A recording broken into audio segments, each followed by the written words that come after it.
ಕಲಘಟಗಿ ತಾಲೂಕಿನ ಕಟ್ಟಡ ಕಾರ್ಮಿಕರು ವಿವಿಧ ಬೇಡಿಕೆ ಈಡೇರಿಸುವಂತೆ ಒತ್ತಾಯಿಸಿ ಮಂಗಳವಾರ ತಹಶೀಲ್ದಾರ್ ಕಾರ್ಯಾಲಯದಲ್ಲಿ ಶ್ರೀರಾಮ ಕಟ್ಟಡ ಕಾರ್ಮಿಕ ಸಂಘದ ಪದಾಧಿಕಾರಿಗಳು ತಹಶೀಲ್ದಾರ್ ಬಸವರಾಜ ಬೆಣ್ಣೆ ಶಿರೂರ ಅವರಿಗೆ ಮನವಿ ಸಲ್ಲಿಸಿದರು. ಕಾರ್ಮಿಕರಿಗೆ ಸರ್ಕಾರದ ಸೌಲಭ್ಯಗಳು ಸಮರ್ಪಕವಾಗಿ ಸಿಗುತ್ತಿಲ್ಲ. ಇದರಿಂದ ಹೊಸ ಕಾರ್ಮಿಕರಿಗೆ ನೋಂದಣಿಗಾಗಿ ಹರಸಾಹಸ ಪಡುವಂತಾಗಿದೆ.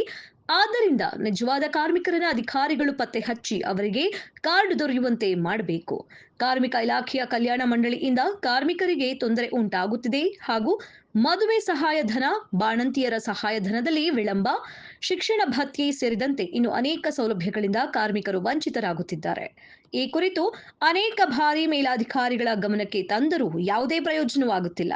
ಈಗಾಗಲೇ ನೀಡಿದ ಅದೆಷ್ಟೋ ಅರ್ಜಿಗಳನ್ನ ಕಾರ್ಮಿಕ ಇಲಾಖೆ ಅಧಿಕಾರಿಗಳು ಇಲ್ಲಸಲ್ಲದ ನೆಪ ಹೇಳಿ ತಿರಸ್ಕಾರ ಮಾಡಿದ್ದಾರೆ. ಆದ್ದರಿಂದ ಇದಕ್ಕೆ ಸಂಬಂಧಪಟ್ಟ ಶಾಸಕರು, ಸಚಿವರು ಹಾಗೂ ಅಧಿಕಾರಿಗಳು ತ್ವರಿತವಾಗಿ ನಮ್ಮ ಸಮಸ್ಯೆ ಬಗೆಹರಿಸಿ ನಮಗೆ ನ್ಯಾಯ ಒದಗಿಸಿಕೊಡಬೇಕೆಂದು ತಿಳಿಸಿದ್ದಾರೆ. ಕಾರ್ಮಿಕರ ಮಕ್ಕಳಿಗೆ ಸ್ಕಾಲರ್‌ಶಿಪ್ ಇದುವರೆಗೂ ಬಂದಿಲ್ಲ. ಮತ್ತು ಮದುವೆ ಸಹಾಯಧನ 3 ವರ್ಷ ಆಯ್ತು, ಮದುವೆ ಸಹಾಯಧನ ಸರಿಯಾಗಿ ವಿಸ್ತರಣೆ ಆಗಕತ್ತಿಲ್ಲ. ಇದೇ ನಮ್ಮ ಕಲಘಟಗಿ ಕ್ಷೇತ್ರದ MLAಗಳಾದಂಥ ಸನ್ಮಾನ್ಯ ಶ್ರೀ ಸಂತೋಷ್ ಲಾಡ್ ಸಾಹೇಬರು ಮತ್ತು ನಮ್ಮ ಹುಬ್ಬಳ್ಳಿ ಧಾರವಾಡ ಮಹಾನಗರ ಪಾಲಿಕೆಯ ಮತ್ತು ಸಚಿವರಾದಂಥ ಮತ್ತು ನಮ್ಮ ಇದೇ ಕ್ಷೇತ್ರದ MLA ಅವರಾದಂಥ ಇಲ್ಲಿ ನಮಗೆ ನ್ಯಾಯ ಸಿಕ್ಕಿಲ್ಲ ಅನ್ನೋ ಉದ್ದೇಶಕ್ಕೆ ನಾವು ಮನವಿ ಮುಖಾಂತರ ಸಂತೋಷ್ ಲಾಡ್ ಸಾಹೇಬರಿಗೆ ಮನವಿ ಕೊಡಾಕ ಬಂದೀವಿ.